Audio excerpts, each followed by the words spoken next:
Most of us see romances in life. In my capacity of a chief manager of a life assurance office, I think I have within the last 30 years seen more romances than the generality of men, however unpromising the opportunity may at first sight seem. As I have retired and live at my ease, I possess the means that I used to want of considering what I have seen at leisure. My experiences have a more remarkable aspect, so reviewed, than they had when they were in progress. I have come home from the play now, and can recall the scenes of the drama upon which curtain has fallen, free from the glare, bewilderment, and bustle of the theatre. Let me recall one of these romances of the real world. There is nothing truer than the physiognomy taken in connection with manner. The art of reading that book of which eternal wisdom obliges every human creature to present his or her own page with individual character written on it is a difficult one, perhaps, and is little studied. It may require some natural aptitude, and it must require, for everything does, some patience and some pains. That these are not usually given to it, the number of people accept a few stock commonplace expressions of the face as the whole list of characteristics, and neither seek nor know the refinements that are truest. That you, for instance, give a great deal of time and attention to the reading of music, Greek, Latin, French, Italian, Hebrew, if you please, and do not qualify yourself to read the face of the master or mistress, looking over your shoulder, teaching it to you, I assume to be 500 times more probable than improbable. Perhaps a little self-sufficiency may be at the bottom of this.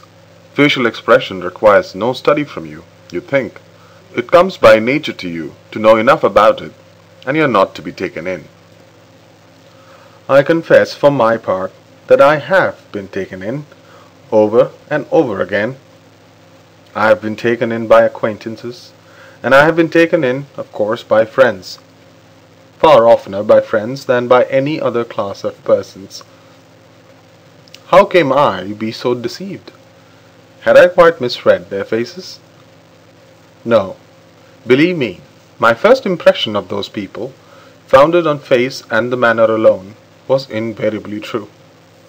My mistake was in suffering them to come nearer to me and explain themselves away.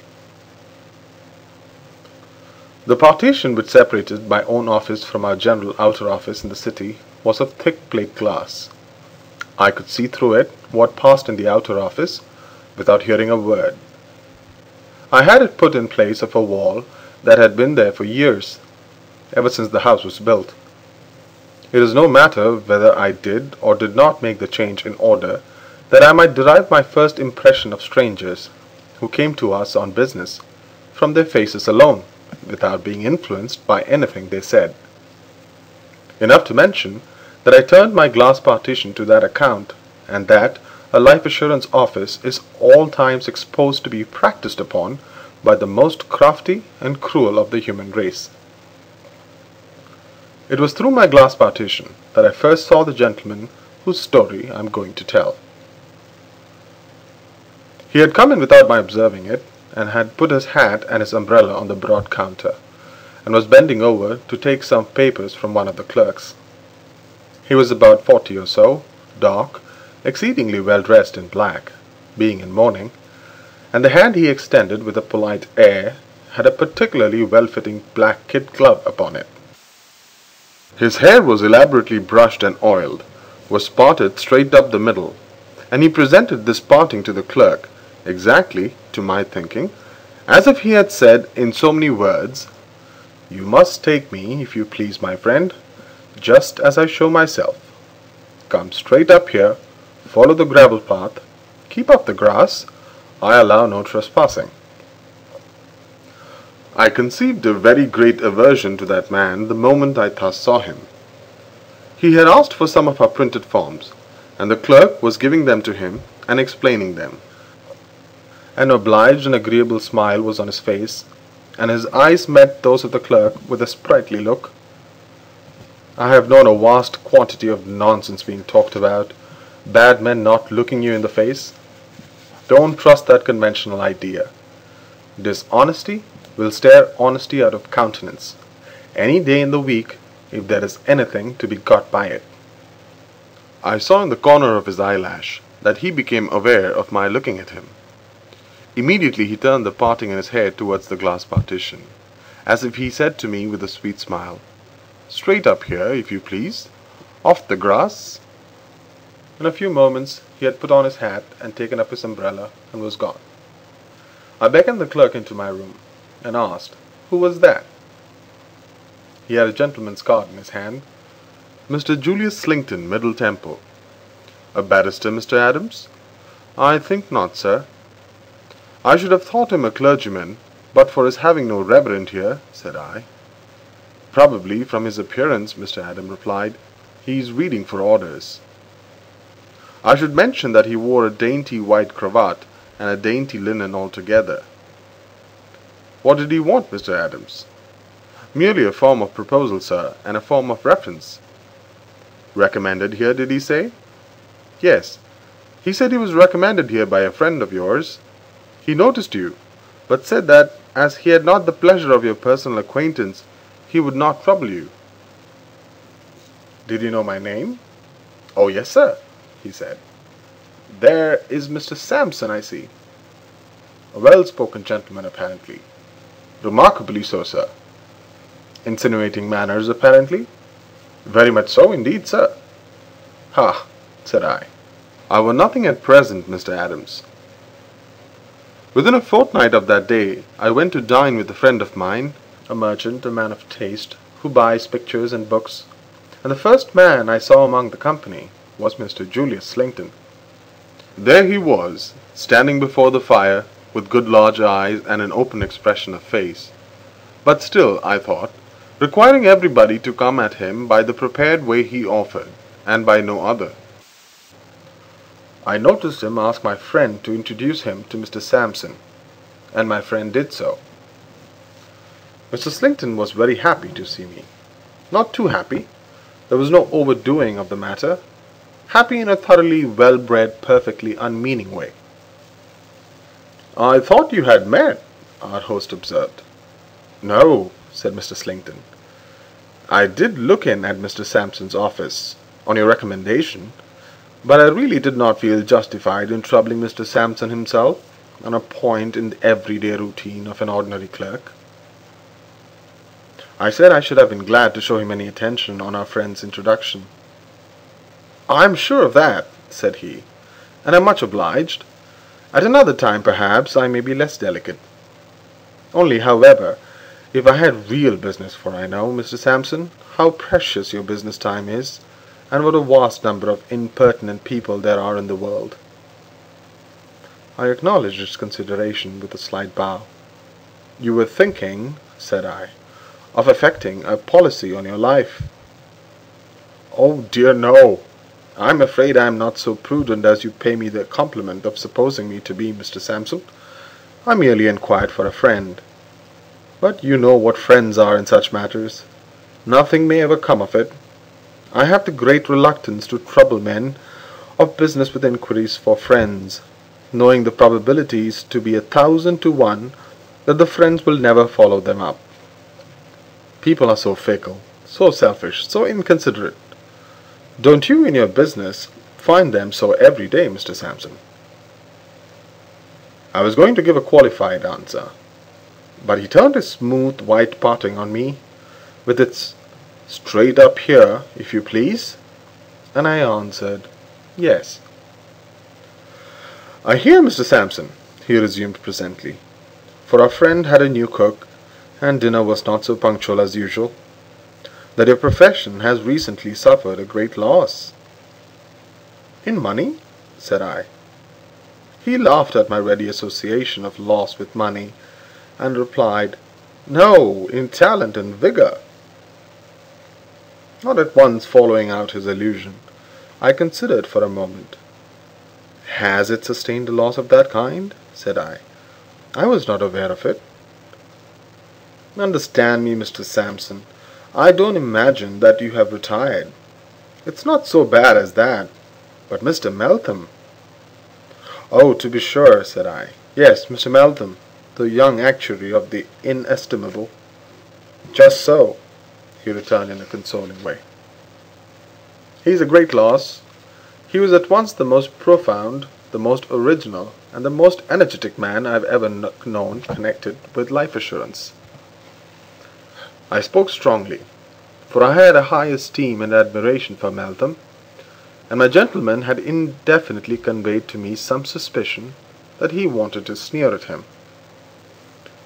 He recalled me to my guard by presenting that trim pathway up his head, with its infernal "Not on the grass, if you please, the gravel." "You knew him, Mr. Slington?" "Only by reputation. To have known him as an acquaintance or as a friend is an honour I should have sought if he had remained in society, though I might never have had the good fortune to attain it, being a man of far inferior mark." "He was scarcely above 30, I suppose?" "About 30." "Ah," he signed in his former consoling way. "What creatures we are, to break up, Mr. Sampson, and become incapable of business at that time of life! Any reason assigned for the melancholy fact?" "Humph!" thought I, as I looked at him. "But I won't go up the track, and I will go on the grass." "What reason have you heard assigned, Mr. Slington?" I asked point blank. "Most likely a false one. You know what rumour is, Mr. Sampson. I never repeat what I hear." "It is the only way of paring the nails and shaving the head of rumour. But when you ask me what reason I have heard assigned for Mr. Meltham's passing away from among men, it is another thing. I am not gratifying idle gossip, then." "I was told, Mr. Sampson, that Mr. Meltham had relinquished all his avocations and all his prospects, because he was in fact broken-hearted. A disappointed attachment, I heard, though it hardly seems probable in the case of a man so distinguished and so attractive." "Attractions and distinctions are no armour against death," said I. "Oh, she died? Pray pardon me, I did not hear that. That indeed makes me very, very sad. Poor Mr. Meltham! She died." "Ah, dear me! Lamentable, lamentable!" I still thought his pity was not quite genuine, and I still suspected an unaccountable sneer under all this, until he said, as we were parted, like the other knots of talkers, by the announcement of dinner, "Mr. Sampson, you are surprised to see me so moved on behalf of a man whom I have never known. I am not so disinterested as you may suppose. I have suffered, and recently too, from death myself. I have lost one of my two charming nieces, who were my constant companions. She died young, barely 23, and even her remaining sister is far from strong. The world is grave." He said this with deep feeling, and I feel reproached for the coldness of my manner. Coldness and distrust have been engendered in me, I knew, from my bad experiences. They were not natural to me, and I often thought how much I had lost in life, losing trustfulness, and how little I have gained, gaining hard caution. The state of mind being habitual to me, I troubled myself more about this conversation than I might have troubled myself about a greater matter. I listened to his talk at dinner, and observed how readily other men responded to it, and with what graceful instinct he adapted his subjects to the knowledge and habits of those he talked with. As in talking with me he had easily started the subject I might have supposed to understand best, and to be the most interested in, so in talking with others he guided himself by the same rule. The company was of varied character, but he was not at fault, that I could discover, with any member of it. He knew just as much of each man's pursuit as made him agreeable to that man in reference to it, and just as little as made it natural in him to seek the modesty for information when the theme was broached. As he talked and talked, but really not too much, for the rest of us seemed to force it upon him, I became quite angry with myself. I took his face to pieces in my mind, like a watch, and examined it in detail. I could not say much against any of his features separately. I could say even less against them when they were put together. Then is it not monstrous, I asked myself, that because a man happens to part his hair straight up the middle of his head, I should permit myself to suspect and even to detest him? I may stop to remark that this was no proof of my sense. An observer of men who finds himself steadily repelled by some apparent trifling thing in a stranger is right to give it great weight. It may be the clue to the whole mystery.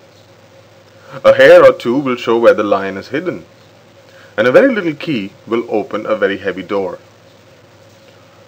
I took part in the conversation with him after a time, and we got on remarkably well. In the drawing room, I asked the host how long he had known Mr. Slinkton. He answered not many months.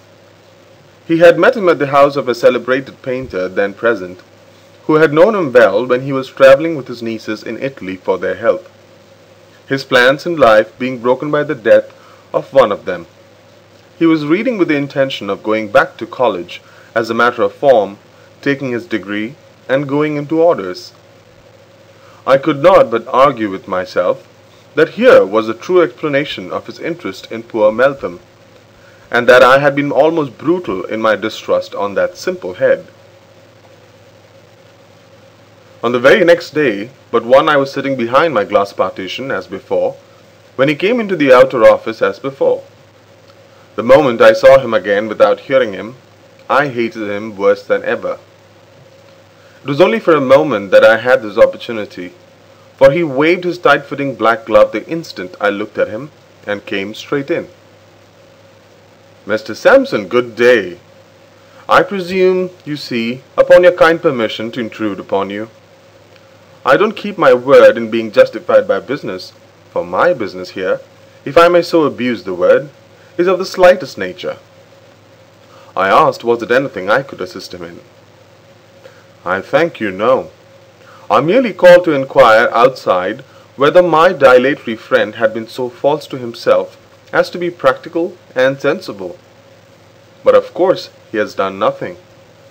I gave him your papers with my own hand, and he was hot upon the intention, but of course he has done nothing.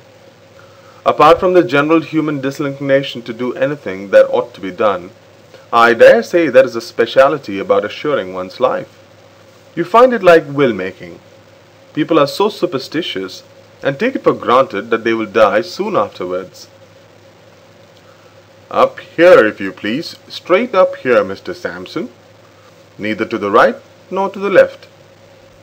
I almost fancied I could hear him breathe those words as he sat smiling at me, with that intolerable parting exactly opposite the bridge of my nose. "There is such a feeling sometimes, no doubt," I replied, "but I don't think it obtains to any great extent."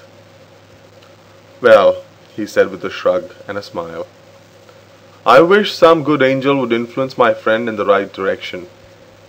I rashly promised his mother and sister in Norfolk to see it done, and he promised them that he would do it. But I suppose he never will." He spoke for a minute or two on different topics and went away. I had scarcely unlocked the drawers of my writing table next morning when he reappeared. I noticed he came straight to the door in the glass partition and did not pause a single moment outside. "Can you spare me 2 minutes, my dear Mr. Sampson?" "By all means." "Much obliged," laying his hat and umbrella on the table. "I came early not to interrupt you. The fact is, I am taken by surprise in the reference to this proposal my friend has made." "Has he made one?" said I. "Yes," he answered, deliberately looking at me, and then a bright idea seemed to strike him. "Or he only tells me he has. Perhaps that may be a new way of evading the matter." "By Jupiter, I never thought of that." Mr. Adam was opening the morning's letters in the outer office. "What is his name, Mr. Slinkton?" I asked. "What is the name, Mr. Slinkton?" I asked. "Beckwith." I looked out at the door and requested Mr. Adams, if there were a proposal in that name, to bring it in. He had already laid it out of his hand on the counter. It was easily selected from the rest, and he gave it to me. Alfred Beckwith. Proposal to effect a policy with us for £2,000, dated yesterday. From Middle Temple, I see, Mr. Slinkton.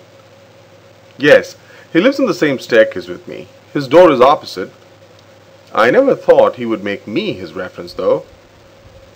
It seems natural enough that he would. It seems natural enough that he should. Quite so, Mr. Sampson. But I never thought of it. Let me see. He took the printed paper from his pocket. How am I to answer all these questions? According to the truth, of course, said I. Oh, of course, he answered, looking up from the paper with a smile. I meant there were so many. But you do right to be particular. It stands to reason that you must be particular. Will you allow me to use your pen and ink? Certainly. And your desk? Certainly. He had been hovering about between his hat and his umbrella for a place to write. He now sat down in my chair at my blotting paper and inkstand, with a long walk up his head in an accurate perspective before me, as I stood with my back to the fire. Before answering each question, he ran it over aloud and discussed it. How long had he known Mr. Alfred Beckwith? That he had to calculate by years upon his fingers. What were his habits? No difficulty about them. Temperate in the last degree, and took a little too much exercise, if any. All the answers were satisfactory. When he had written them all, he looked them over, and finally signed them in a very pretty hand. He supposed he had now done with the business. I told him he was not likely to be troubled any further. Should he leave the papers there? If he pleased. Much obliged. Good morning. I had had one other visitor before him, not at the office, but at my own home. That visitor had come to my bedside when it was not yet daylight, and had been seen by no one else but my faithful confidential servant. A second reference paper, for we required always two, was sent down into Norfolk, and was duly received back by post. This, likewise, was satisfactorily answered in every respect. Our forms were all complied with. We accepted the proposal, and the premium for 1 year was paid. For 6 or 7 months I saw no more of Mr. Slinkton. He called once at my house when I was not at home, and he once asked me to dine with him in the Temple, but I was engaged. His friend's assurance was effected in March. Late in September or early in October, I was down at Scarborough for a breath of sea air, where I met him on the beach. It was a hot evening. He came toward me with his hat in his hand, and there was a walk I felt so strongly disinclined to take in perfect order again, exactly in front of the bridge of my nose. He was not alone, but had a young lady on his arm. She was dressed in mourning, and I looked at her with great interest. She had the appearance of being extremely delicate, and her face was remarkably pale and melancholy, but she was very pretty. He introduced her as his niece, Miss Nina. "Are you strolling, Mr. Sampson? Is it possible you can be idle?" It was possible, and I was strolling. "Shall we stroll together?" "With pleasure." The young lady walked between us, and we walked on the cool sea sand in the direction of Philly. "There have been wheels here," said Mr. Slinkton, "and now I look again the wheels of a hand-carriage. Margaret, my love, your shadow without doubt." "Miss Nina's shadow?" I repeated, looking down on the sand. "Not that one," Mr. Slinkton returned, laughing. "Margaret, my dear, tell Mr. Sampson."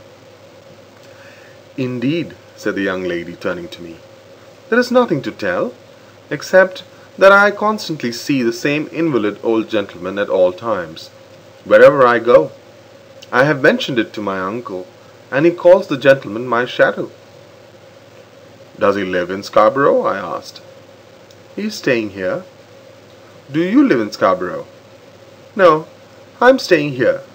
My uncle has placed me with a family here for my help." "And your shadow?"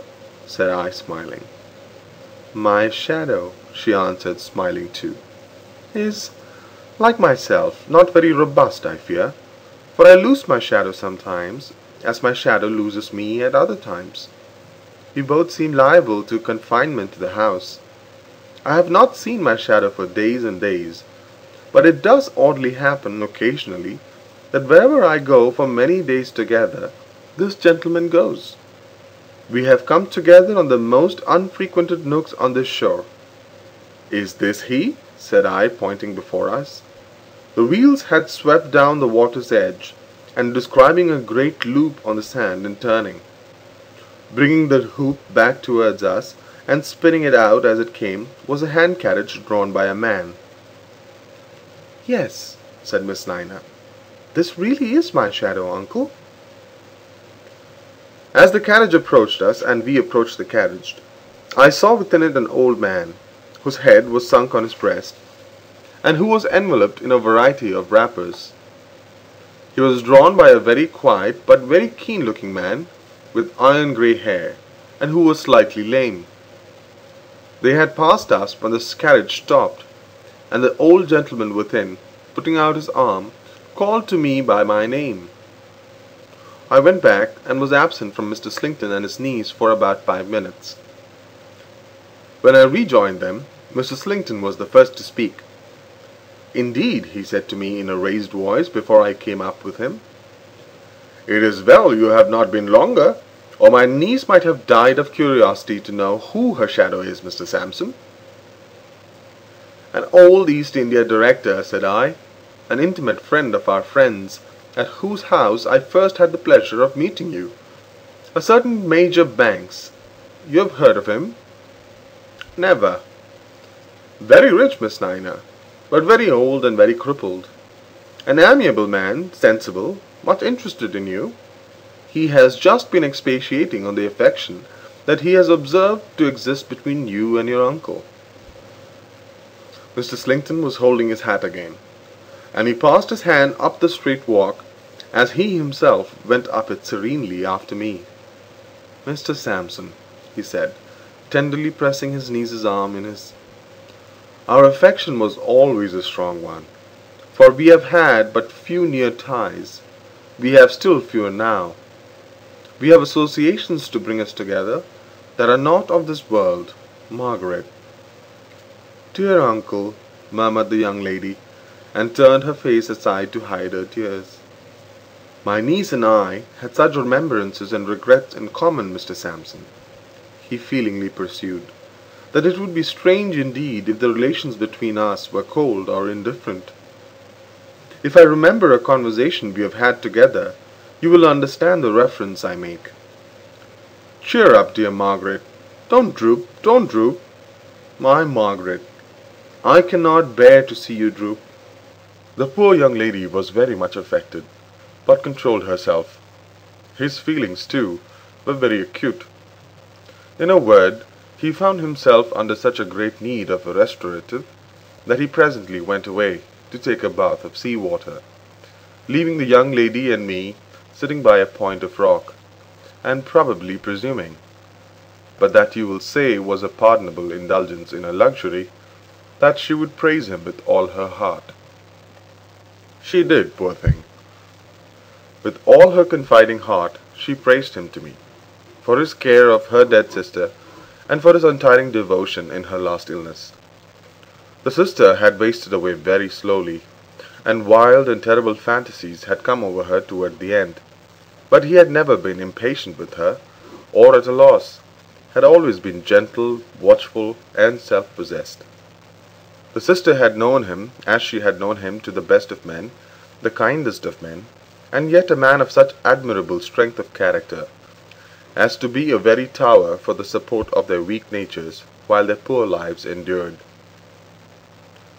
"I shall leave him, Mr. Sampson, very soon," said the young lady. "I know my life is drawing to an end, and, when I am gone, I hope he will marry and be happy. I am sure he has lived single so long, only for my sake, and for my poor, poor sister's. The little hand carriage had made another great loop on the damp sand, and was coming back again, gradually spinning out a slim figure of 8, half a mile long. "Young lady," said I, looking round, laying my hand upon her arm and speaking in a low voice, "time presses. You hear the gentle murmur of that sea?" She looked at me with utmost wonder and alarm, saying, "Yes."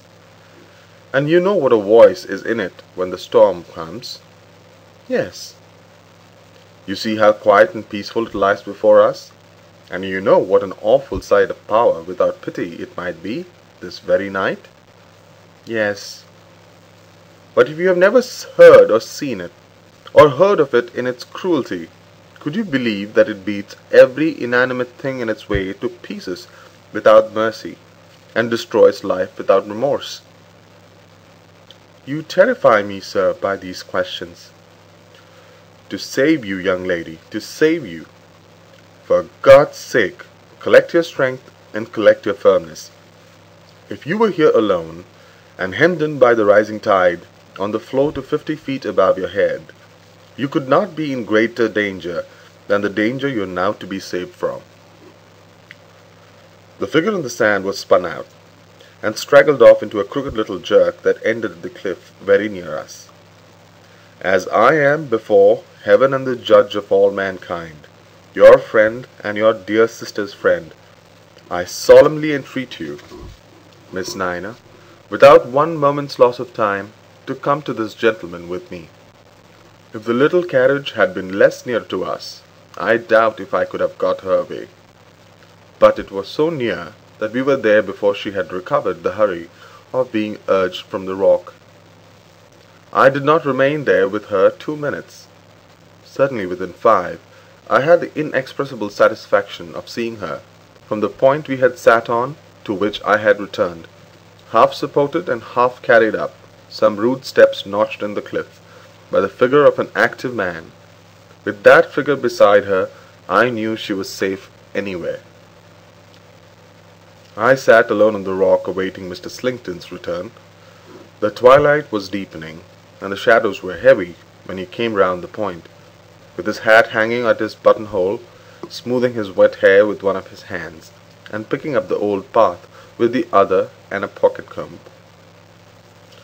"My niece not here, Mr. Sampson?" he said, looking round. "Miss Nina seemed to feel a little chill in the air after the sun was down, and has gone home."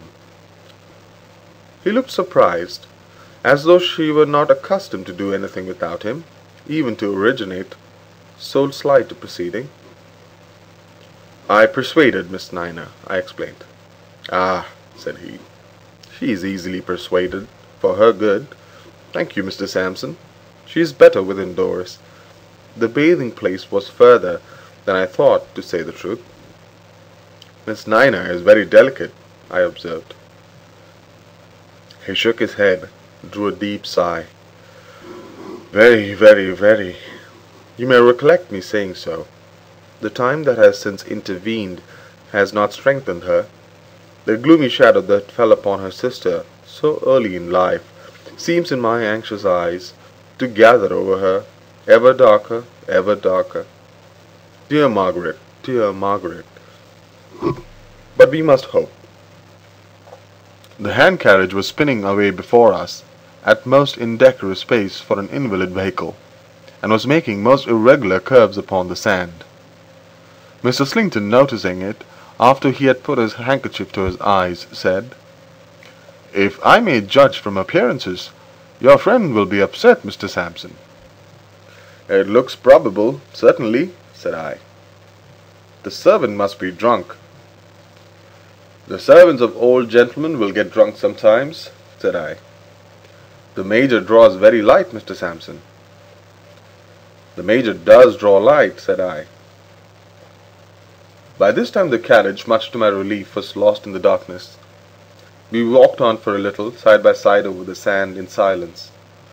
After a short while he said, in a voice still affected by the emotion that his niece's state of health had awakened in him, "Do you stay here long, Mr. Sampson?" "Why, no. I'm going away tonight." "So soon?" But business always holds you in request. Men like Mr. Sampson are too important to others to be spared to their own need of relaxation and enjoyment." "I don't know about that," said I. "However, I am going back." "To London?" "To London." "I shall be there too, soon after you." I knew that as well as he did, but I did not tell him so, any more than I told him what defensive weapon my right hand rested on in my pocket as I walked by his side, any more than I told him why I did not walk on the seaside of him with the night closing in. We left the beach and our ways diverged. We exchanged good night and had parted indeed when he said, returning, "Mr. Sampson, may I ask, poor Meltham, whom we spoke of, dead yet?" "Not when I last heard of him, but too broken a man to live long, and hopelessly lost to his old calling." "Dear, dear, dear," said he with great feeling. "Sad, sad, sad. The world is grave." And so went his way. It was not his fault if the world were not a grave, but I did not call that observation after him, any more than that I had mentioned those other things just now enumerated. He went his way, and I went mine with all expedition. This happened, as I have said, either at the end of September or beginning of October. The next I saw him, and the last time, was late in November. I had a very particular engagement to breakfast in the Temple. It was a bitter northeasterly morning, and the sleet and slush lay inches deep in the streets. I could get no conveyance, and was soon wet to the knees. But I should have been true to that appointment, though I had to wade to it up to my neck in the same impediments. The appointment took me to the chambers in the Temple. They were at the top of the lonely corner house overlooking the river. The name, Mr. Alfred Beckwith, was painted on the outer door. On the door opposite, on the same landing, the name, Mr. Julius Slinkton. The doors of both sets of chambers stood open, so that anything said aloud in one set could be heard in the other. I had never been in those chambers before. They were dismal, close, unwholesome, and oppressive. The furniture, originally good, and not yet old, was faded and dirty. The rooms were in great disorder. There was a strong prevailing smell of opium, brandy, and tobacco. The grate and fire irons were splashed all over with unsightly blotches of rust, and on a sofa by the fire, in the room where breakfast had been prepared, lay the host, Mr. Beckwith, a man with all appearances of the worst kind of drunkard, very far advanced upon his shameful way to death. "Slinkton is not come yet," said this creature, staggering up when I went in. "I'll call him. Halloa, Julius Caesar, come and drink." As he hoarsely roared this out, he beat the poker and tongs together in a mad way, as if that were his usual manner of summoning his associate. The voice of Mr. Slinkton was heard through the clatter from the opposite side of the staircase, and he came in. He had not expected the pleasure of meeting me. I have seen several artful men brought to a stand, but I never saw a man so aghast as he was when his eyes rested on mine. "Julius Caesar!" cried Beckwith, staggering between us. "Mr. Sampson, Mr. Sampson, Julius Caesar. Julius, Mr. Sampson is a friend of my soul. Julius keeps me piled with liquor morning, noon, and night. Julius is a real benefactor. Julius threw the tea and coffee out of the window when I used to have any. Julius empties all the water jugs of their content and fills them with spirits. Julius winds me up and keeps me going. Boil the brandy, Julius." There was a rusty and furried saucepan in the ashes. The ashes looked like the accumulation of weeks, and Beckwith, rolling and staggering between us as he were going to plunge headlong into the fire, got the saucepan out, and tried to force it into Slinkton's hand. "Boil the brandy, Julius Caesar. Come, Do your usual office. Boil the brandy." He became so fierce in his gesticulation with the saucepan that I expected to see him lay open Slinkton's head with it. I therefore put out my hand to check him. He reeled back to the sofa, sat there panting, shaking, and red-eyed, in his rags of a dressing gown, looking at us both. I noticed then that there was nothing to drink on the table but brandy, and nothing to eat but salted herrings, and a hot, sickly, highly peppered stew. "At all events, Mr. Sampson," said Slinkton, offering me the smooth gravel path for the last time, "I thank you for interfering between me and this unfortunate man's violence. However you came here, Mr. Sampson, or with whatever motive you came here, at least I thank you for that." "Boil the brandy," muttered Beckwith. Without gratifying his desire to know how I came there, I said quietly, "How is your niece, Mr. Slinkton?" He looked hard at me, and I looked hard at him. "I am sorry to say, Mr. Sampson, that my niece has proved treacherous and ungrateful to her best friend. She left me without a word of notice or explanation. She was misled, no doubt, by some designing rascal. Perhaps you may have heard of it." "I did hear that she was misled by a designing rascal. In fact, I have proof of it." "Are you sure of that?" said he. "Quite." "Boil the brandy," muttered Beckwith. "Company to breakfast, Julius Caesar. Do your usual office. Provide the usual breakfast. Dinner, tea, and supper. Boil the brandy."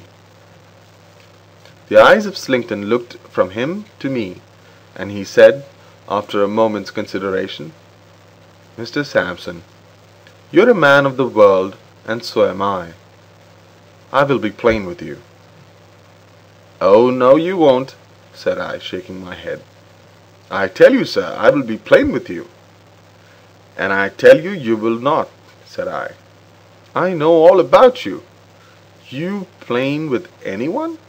Nonsense, nonsense." "I plainly tell you, Mr. Sampson," he went on, with a manner almost composed, "that I understand your object.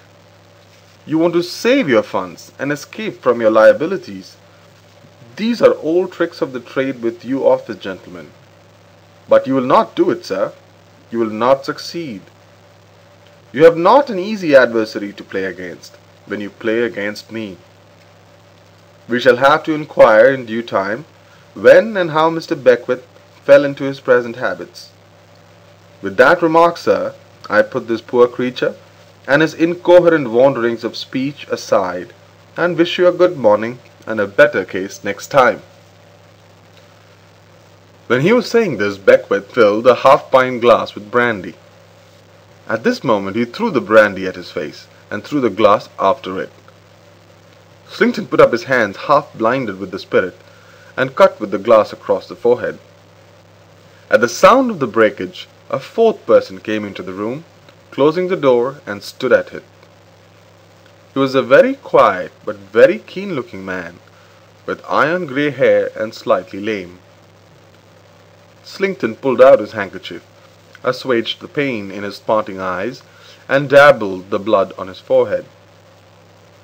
He was a long time about it, and I saw that in doing of it a tremendous change came over him, occasioned by the change in Beckwith, who ceased to pant and tremble, sat upright, and never took his eyes off him. I never in my life saw a face in which abhorrence and determination were so forcibly painted as in Beckwith's then. "Look at me, you villain," said Beckwith, "and see me as I really am. I took these rooms to make them a trap for you. I came into them as a drunkard to bait the trap for you. You fell into the trap, and you will never leave it alive. On the morning when you last went to see Mr. Sampson's office, I had seen him first. Your plot had been known to both of us all along, and you have been counterplotted all along. What? Have you been cajoled into putting the prize of £2,000 in your power? I was to be done to death with brandy, and brandy not proving quick enough with something quicker? Have I never seen you, when you thought my senses gone, pouring your little bottle into my glass? Why, you murderer and forger, alone here with you in the dead of night, as I have so often been, I have had my hand upon the trigger of a pistol 20 times to blow your brains out. This sudden starting up to think that he had supposed to be his imbecile victim into a determined man with a settled resolution to hunt him down and be the death of him, mercilessly expressed from head to foot, was, in the first shock, too much for him. Without any figure of speech, he staggered under it. But there is no greater mistake than to suppose that a man who is a calculating criminal is in any phase of his guilt otherwise than true to himself and perfectly consistent with his whole character. Such a man commits murder, and murder is the natural culmination of his course.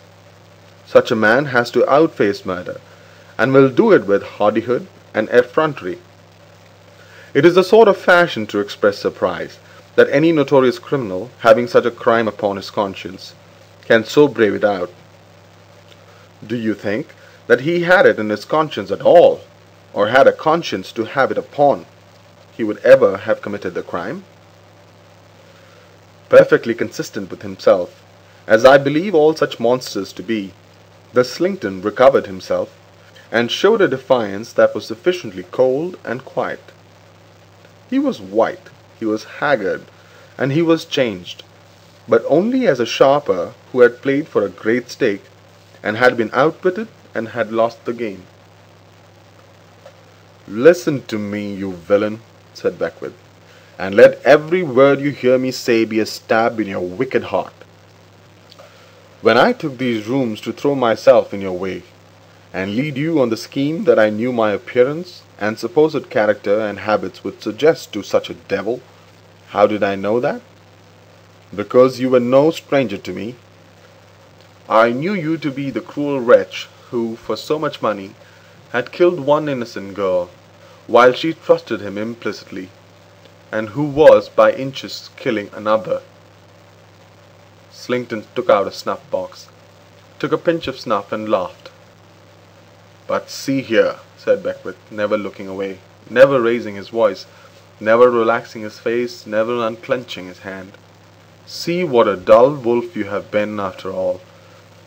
The infatuated drunkard, who never drank a 50th part of liquor you plied him with, but poured it away, here, there, everywhere, almost before your eyes, who brought over the fellow you set to watch him and to ply him, by outbidding you, in his bribe, before he had been at his work 3 days, with whom you have observed no caution, yet who was so bent on ridding the earth of you as a wild beast, that he would have defeated you if you had been ever so prudent. That drunkard whom you have many a time left on the floor of this room, and who has even let you go out of it alive and undeceived, when you had turned him over with your foot, has almost as often, on the same night, within an hour, within a few minutes, watched you awake, had his hand at your pillow when you were asleep, turned over your papers, taken samples from your bottles and packets of powder, changed their contents, rifled every secret in your life. He had had another pinch of snuff in his hand, but had gradually let it drop from between his fingers to the floor, where he now smoothed it out with his foot, looking down at it the while. "That drunkard," said Beckwith, "who had free access to your rooms at all times, that he might drink the strong drinks that you left in his way, and be sooner ended, holding no more terms with you that he would hold with a tiger, has had his master key for all your locks, his test for all your poisons, his clue to your cipher writing. He can tell you, as well as you can tell him, how long it took to complete the deed, what doses there were, what intervals, what signs of gradual decay upon mind and body, what distempered fancies were produced, what observable changes, what physical pain. He can tell you, as well as you can tell him, that all this was recorded day by day as a lesson of experience for future service. He can tell you, better than you can tell him, where that journal is at this moment. Slinkton stopped the action of his foot and looked at Beckwith. No, said the latter, as if answering a question from him. Not in the drawer of the writing desk that opens with a spring. It is not there, and it never will be there again. Then you are a thief, said Slinkton, without any change whatever in the inflexible purpose, which it was quite terrific even to me to contemplate, and from the power of which I had always felt convinced it was impossible for this wretch to escape. Beckwith returned. And I am your niece's shadow too. With an imprecation, Slinkton put his hand to his head, tore out some hair, and flung it to the ground. It was the end of the smooth walk. He destroyed it in the action, and it will soon be seen that his use for it was past. Beckwith went on. Whenever you left here, I left here. Although I understood that you found it necessary to pause in the completion of that purpose, to avert suspicion, still I watched you close with that poor confiding girl. When I had the diary, and I could read it word by word, it was only about the night before your last visit to Scarborough. You remember the night? You slept with a small flat vial tied to your wrist. I sent to Mr. Sampson, who was kept out of view. This is Mr. Sampson's trusty servant standing by the door. We three saved your niece among us. Slinkton looked at us all, took an uncertain step or two from the place where he had stood, returned to it, and glanced about him in a very curious way, as one of the meaner reptiles might, looking for a hole to hide in. I noticed at the same time that a singular change took place in the figure of the man, as if it collapsed within his clothes, and they consequently became ill-shapen and ill-fitting. You shall know, said Beckwith, for I hope the knowledge will be bitter and terrible to you, why you have been pursued by one man, and why, when the whole interest that Mr. Sampson represents would have expended any money in hunting you down, you have been tracked to death at a single individual's charge. I hear you have had the name of Meltham on your lips sometimes. I saw, in addition to those other changes, a sudden stoppage came upon his breathing. When you send the sweet girl whom you murdered, you know with what artfully made-out surroundings and probabilities you sent her, to Meltham's office, before taking her abroad to originate the transaction that doomed her to the grave. It fell to Meltham's lot to see her, and to speak with her. It did not fall to his lot to save her, though I knew he would freely give up his own life to have done it. He admired her, I would say. He loved her deeply, if I thought it possible that you could understand the word. When she was sacrificed, he was thoroughly assured of your guilt. Having lost her, he had but one object left in life, and that was to avenge her and destroy you. I saw the villain's nostril rise and fall convulsively, but I saw no moving at his mouth. That man Meltham, Beckwith steadily pursued, was as absolutely certain that you could never elude him in this world, if he devoted himself to your destruction with his utmost fidelity and earnestness, and if he divided the sacred duty with no other duty in life, as he was certain that in achieving it he would be a poor instrument in the hand of Providence, and would do well before heaven in striking you out from among living men. I am that man, and I thank God that I have done my work. If Slinkton had been running for his life from swift-footed savages a dozen miles, he could not have shown more empathetic signs of being oppressed at heart and laboring for breath than he showed now, when he looked at the pursuer who had so relentlessly hunted him down. You never saw me under my right name before. You see me under my right name now. You shall see me once again in the body, when you are tried for your life. You shall see me once again in the spirit, when the cord is around your neck, and the crowds are crying against you." When Meltham had spoken these last words, the miscreant suddenly turned his face away, and seemed to strike his mouth with his open hand. At the same instant, the room was filled with a new and powerful odor, and almost at the same time, he broke into a crooked run, leap, start, I have no name for the spasm, and fell with a dull weight that shook the heavy old doors and windows in their frames. That was a fitting end of him. When we saw that he was dead, we drew away from the room, and Meltham, giving me his hand, said with a weary air, "I have no more work on earth, my friend, but I shall see her again elsewhere." It was in vain that I tried to rally him. He might have saved her, he said. He had not saved her, and he reproached himself. He had lost her, and he was broken-hearted. "The purpose that has sustained me over, Samson, and there is nothing now to hold to life. I am not fit for life. I am weak and spiritless. I have no hope and no object. My day is done." In truth, I could hardly have believed that a broken man who then spoke to me was the man who had so strongly and so differently impressed me when his purpose was before him. I used such entreaties with him as I could, but he still said, and always said, in a patient, undemonstrative way, nothing could avail him. He was broken-hearted. He died early in the next spring.